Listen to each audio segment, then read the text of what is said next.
Hai guys,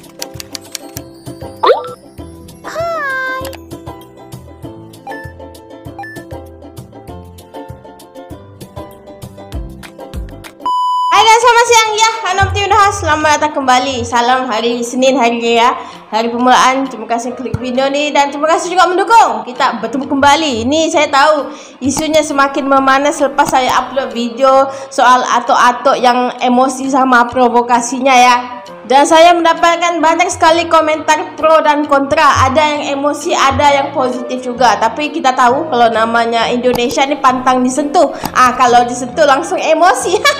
Dan baru-baru ini saya dapat info juga guys, yang merespon berita soal ini bukan cuma warga Indonesia saya ini, sampai ke pihak atasan ya. Dan jujur saya juga sebenarnya sudah menjangka ya bahwa berita ini akan memanas dan sampai sekarang masih menjadi pembicaraan. Sampai ada yang berkomentar mungkin Malaysia menganggap Amerika akan membantu, tapi jangan lupa ya, ini Indonesia backingannya Rusia. Aduh.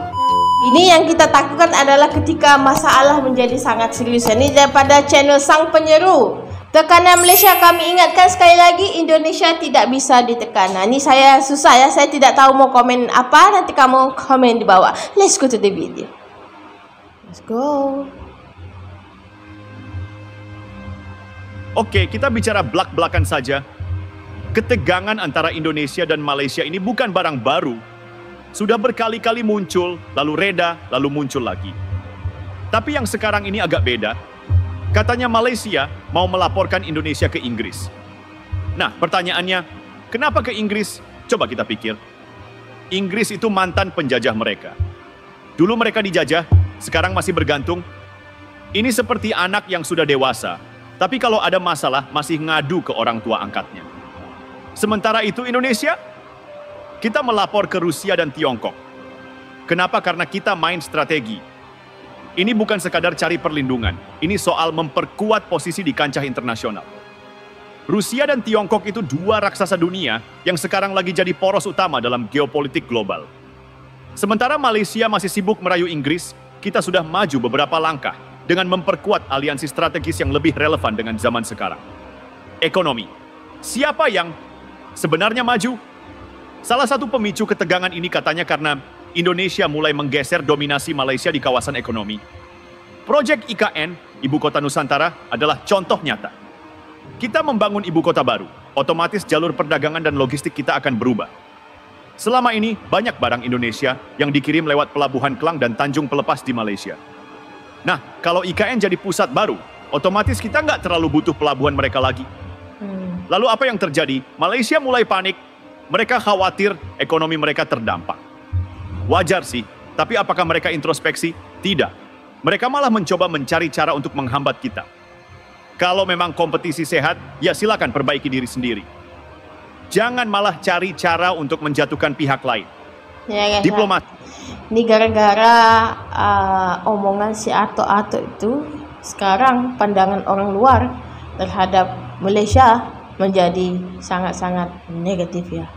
Itulah namanya ya, kalau kita berbicara tanpa berpikir, dan ini yang jadinya. Mandiri atau masih dijajah? Indonesia makin mandiri dalam hubungan internasional. Kita berani ambil langkah besar, menjalin kerjasama erat dengan Rusia dan Tiongkok dalam berbagai sektor, perdagangan, militer, infrastruktur.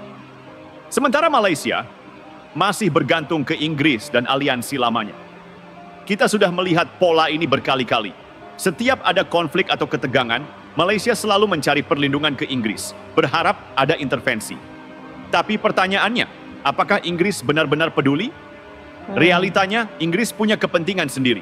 Mereka tidak akan serta-merta turun tangan kecuali ada keuntungan besar bagi mereka. Betul? Sementara Indonesia, kita sudah paham cara mainnya. Kita bangun hubungan dengan negara-negara yang punya kepentingan strategis di Asia Tenggara.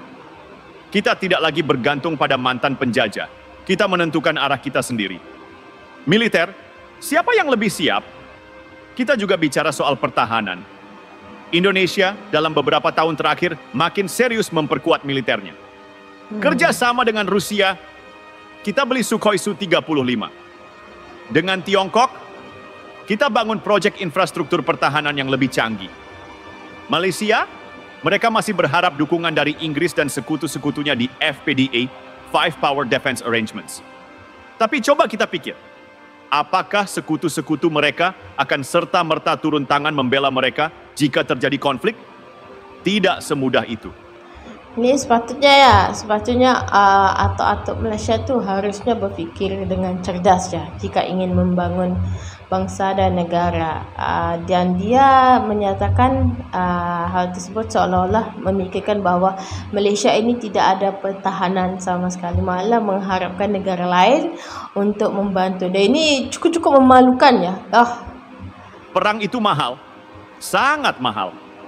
Harga satu rudal saja bisa jutaan dolar. Apakah Malaysia siap bayar? Apakah Inggris mau keluar uang untuk mereka? Jangan terlalu berharap. Sementara Indonesia, kita sudah menyiapkan strategi pertahanan sendiri. Kita tidak menunggu bantuan, kita membangun kekuatan kita sendiri. Sekarang mari kita lihat bagaimana respons masyarakat. Di media sosial, perang komentar antara warganet Indonesia dan Malaysia semakin panas. Netizen Malaysia menuduh Indonesia terlalu agresif dalam kebijakan ekonominya. Tapi tunggu dulu, sejak kapan menjadi mandiri dianggap agresif?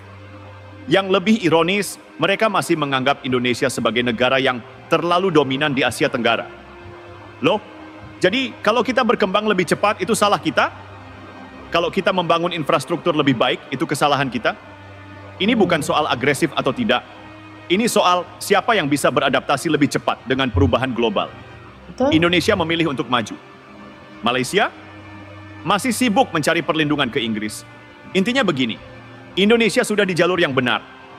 Kita membangun infrastruktur, memperkuat ekonomi, menjalin hubungan strategis, dan memperkuat pertahanan. Kita tidak lagi bergantung pada bekas penjajah, kita tidak lagi menunggu bantuan. Kita berdiri di atas kaki sendiri. Malaysia, mereka bisa belajar dari kita. Kalau mereka merasa tertinggal, seharusnya bukan mencari cara untuk menghambat kita, tapi introspeksi dan memperbaiki diri sendiri. Yang kita lihat untuk Indonesia ni, Indonesia mempunyai patriotismenya, nasionalismenya, jiwa pejuangnya tu memang ada ya. Jadi kalau namanya bergelojak dan menyala jika Indonesia itu diisu, dan itu adalah kenyataannya. Jadi untuk kita di Indonesia, jangan lengah. Kita sudah di jalur yang benar, tapi perjalanan masih panjang. Selama kita tetap fokus, tetap bersatu, dan tetap membangun dengan cerdas, Indonesia akan semakin kuat dan semakin tak tergoyahkan. Kalau kita lihat situasi sekarang, Indonesia sudah berada di jalur percepatan. Infrastruktur, ekonomi, pertahanan, semuanya bergerak ke arah yang lebih kuat dan lebih mandiri. Tapi satu hal yang harus diingat, kita belum sampai di garis finish. Apa tantangan kita ke depan? Ada 3 hal utama, ekonomi, diplomasi, dan politik domestik. 1. Ekonomi. Kita sudah kuat, tapi harus lebih cerdas. Ini kalau kita tengok video ini sendiri pun terlalu panjang ya. Nanti saya taruh linknya di bawah. Intinya di sini, gara-gara ucapan dua negara ini menjadi perbincangan, dan warga-warga netizen sekarang lagi adu mulutnya. Dan sesungguhnya ini kalau mau katakan Pak Cik ini bersalah, ya dia memang bersalah dengan apa yang dia katakan sebelum ini, menjadikan Indonesia itu seolah-olah musuh, yang mana kita tahu sebelum ini Indonesia dan juga Malaysia salah satu negara yang terdekat. Tapi gara-gara kemarahannya, dia menganggap Indonesia ini memberikan bahaya untuk Malaysia sih, dan tidak masuk akal ya. Ini emosi saya ya sama orang tua ini ya. Sekarang ini ekonomi Indonesia tumbuh stabil. Investasi asing masuk, proyek besar seperti IKN berjalan, ekspor ke Rusia dan Tiongkok meningkat. Tapi ini belum cukup. Kita masih punya beberapa PR besar. Ketergantungan pada impor. Kita harus bisa produksi sendiri. Kalau bisa bikin jet tempur, kenapa beli? Kalau bisa bikin baterai EV, kenapa impor? Ketahanan pangan dan energi. Harga pangan dan energi dunia naik turun seperti roller coaster. Kita harus pastikan rakyat Indonesia tidak terkena dampaknya. Ekonomi digital, jangan cuma jadi konsumen teknologi asing, kita harus jadi pemain utama. Malaysia bisa mengatakan apa saja tentang kita, tapi fakta tidak bisa dibantah. Indonesia sedang naik kelas dan mereka keteteran mengejar. 2. Diplomasi. PS, jangan menyerang tapi jangan mengalah. Itulah yang harus diterapkan untuk negara mana sekalipun. Tapi kalau kita tengok di sini Malaysia, ini gara-gara Pak Acik ini, Malaysia dianggap seolah-olah menyerang Indonesia. Indonesia harus jadi pemain, bukan budak. Selama ini banyak negara melihat Indonesia sebagai pasar besar, bukan sebagai pemain global. Itu yang harus kita ubah.